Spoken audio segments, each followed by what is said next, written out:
Hey guys, today we're going to talk about section 2.8, which is on the derivative as a function. Now, let's just go back to 2.7 just for a second. On 2.7, we talked about the derivative, but we defined it like this, where we calculated it for just some specific value of a. And what we're going to do today is we're going to use the same formula, but instead of plugging in a number for a, we're just going to leave it as x.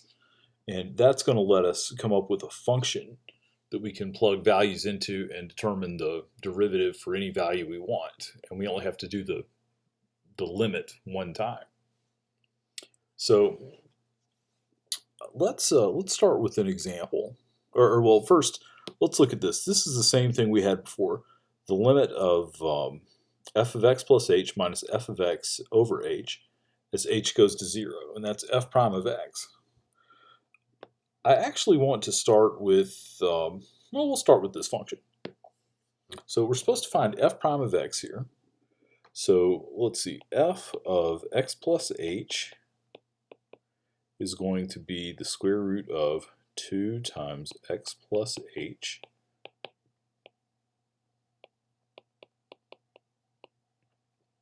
like that. And if we take this expression for f of x and this one for f of x plus h and plug into here, we'll get f prime of x is the limit as h goes to 0 of square root of 2x plus 2h minus square root of 2x all over h. So now we've got to simplify this somehow. And the thing we'll do is probably no surprise to anybody. We're going to multiply the top and bottom by square root of 2x plus 2h minus square root of 2x.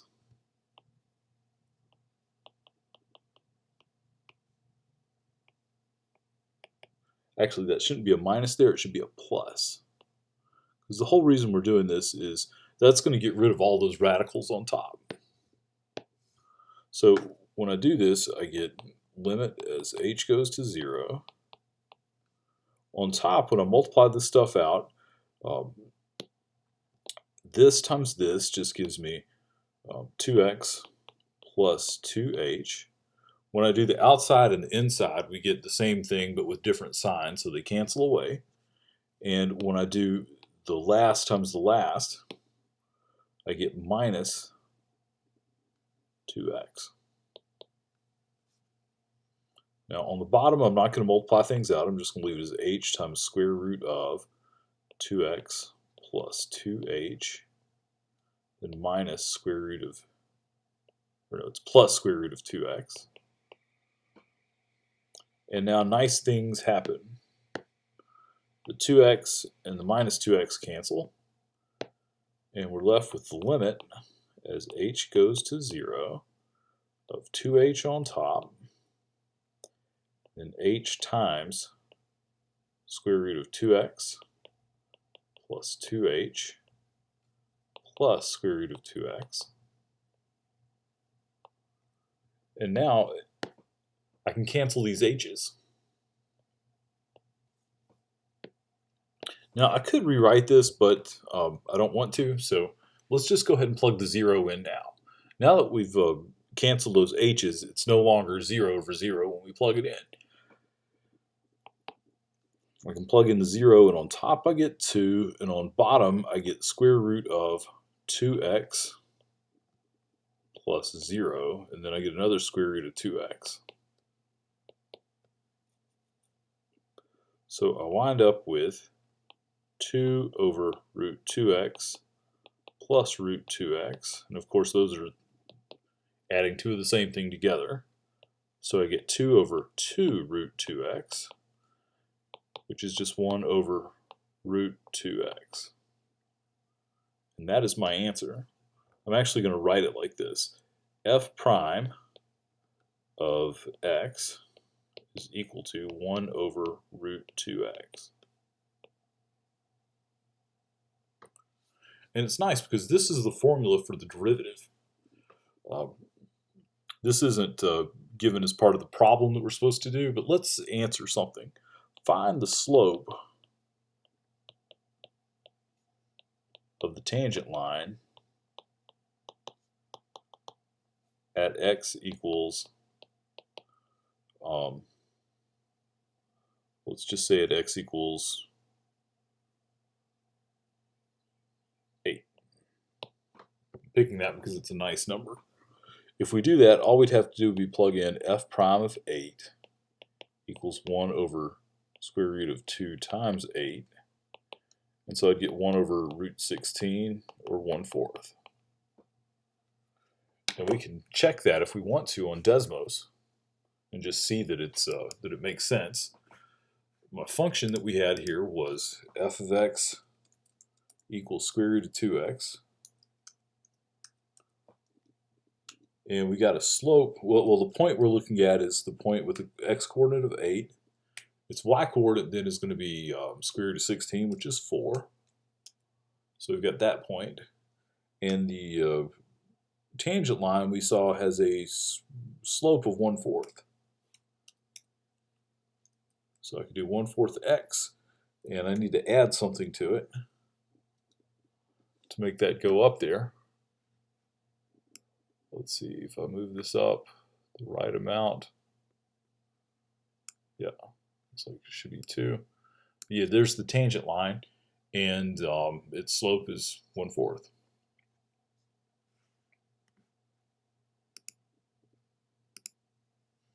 All right, that was not the easiest problem we could have started with. Problem 2 here is going to be easier to do. It says f of x is 3x plus 4, find f prime of x. Well, let's do it using the definition. F prime of x says, or the definition says f prime of x is limit as h goes to 0 of f of x plus h minus f of x over h. You need to memorize that because that is important, the definition of a derivative. All right, we've already got f of x, but let's work out f of x plus h to the side. F of x plus h is, let's see, 3 times x plus h plus 4. So you get 3x plus 3h plus 4. So this limit is the limit as h goes to 0 of 3x plus 3h plus 4 minus 4. No. Minus, I'm going to put this in parentheses, minus 3x plus 4. So what we've got is, this is f of x plus h, this is f of x, and it's all divided by h.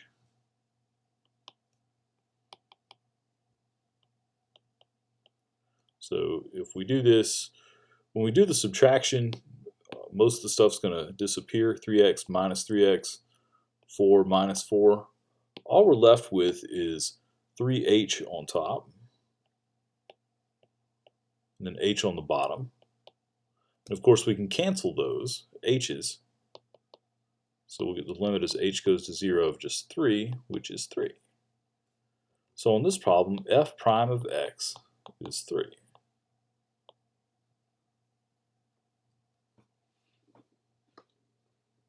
Now, that's not surprising. If you think about what this function is, it's just a line. This function is a line and its slope is 3, so it makes sense that the slope of the tangent line everywhere is going to be 3. So, for this, we could throw another example in here.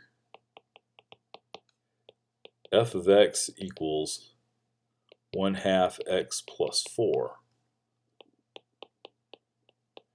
Since this is a linear function and we know that derivatives tell us the slope, we could just go in here and say, oh, the slope's going to be a half. So the derivative is a half. Now that only works with linear functions because linear functions, half x plus 4, is going to look kind of like that. It's got the same slope everywhere. When you start looking at a different function like the square root function we had in the previous example, the slope of the function is different for different values of x. So this shortcut only works for linear functions. All right, we've got one more example that I want to do before we start talking about graphs. So let's go ahead and do this example. In this case, well, let's see. We've got to use our definition up here. So in this case, I've got a typo. I call the function g, and then I called its derivative f prime, but it should be g prime of x there. All right, so first up, let's work out g of x plus h. G of x plus h in this case is going to be x plus h plus 3 over 2 times x plus h plus 5, or x plus h plus 3 over 2x plus 2h plus 5.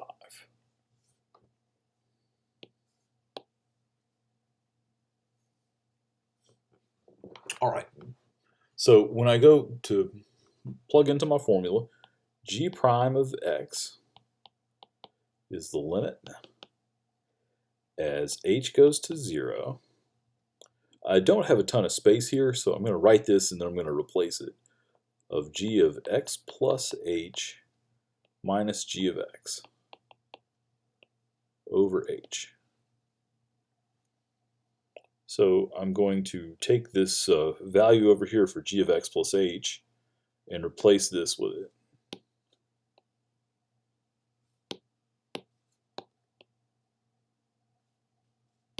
So g of x plus h is x plus h plus 3 over 2x plus 2h plus 5.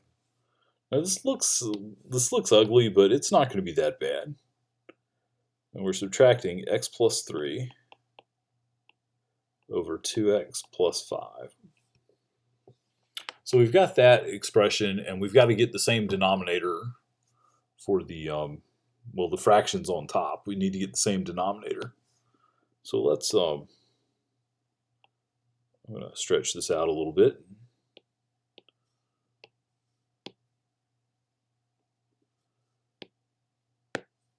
This first one, I'm going to multiply it by x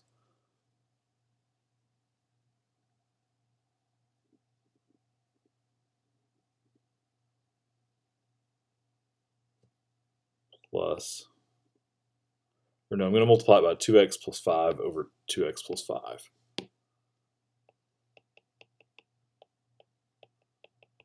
And this one I'm going to multiply by 2x plus 2h plus 5 over 2x plus 2h plus 5. That way we're multiplying them both by 1, and we'll get the same denominator. Now, this does not look pleasant.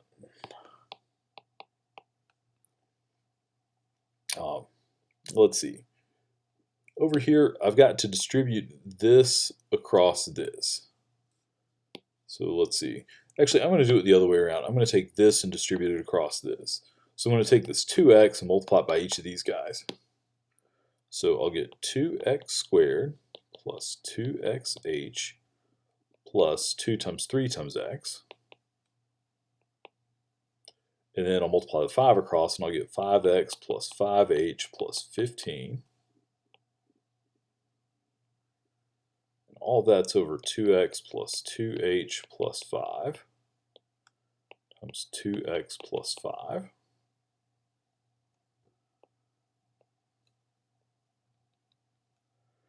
And then over here I've got, I'm going to do the same thing.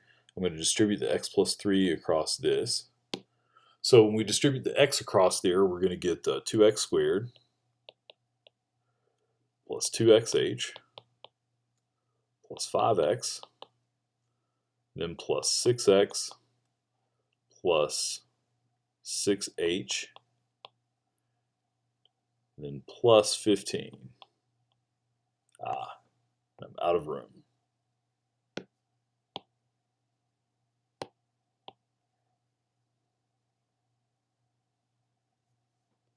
All right, 6h plus 15 over 2x plus 5 times 2x plus 2h plus 5.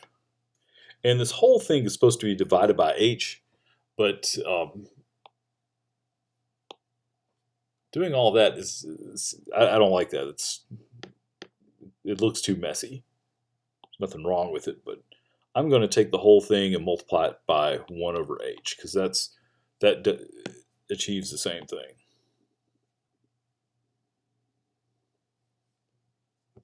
All right, now we've done the hard part. The rest of this, we should have a lot of stuff that cancels. 2x squared, 2x squared. Actually, everything that doesn't have an h in it should cancel. 2xh, 2xh, 6x, 6x, 5x, 5x, 15, 15. So yeah, everything on here cancels except for this 6h right here. Now after we've done that, I'm going to cancel this, well, I'm going to rewrite it. H goes to 0, and what we're left with inside is 6h over 2x plus 2h plus 5 times 2x plus 5. And I got to be careful here because I'm leaving one thing out. The 6h over here is subtracted, so this is minus 6h. And I've got the times 1 over h here on the end. So let's cancel these guys, these h's. After I do that, I can plug in 0 for h, and I get negative 6 on top. And on bottom, I get 2x plus 5 times 2x plus 5.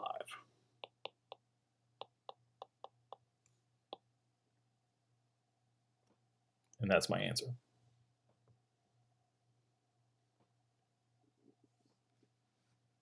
All right, we'll stop here for this video.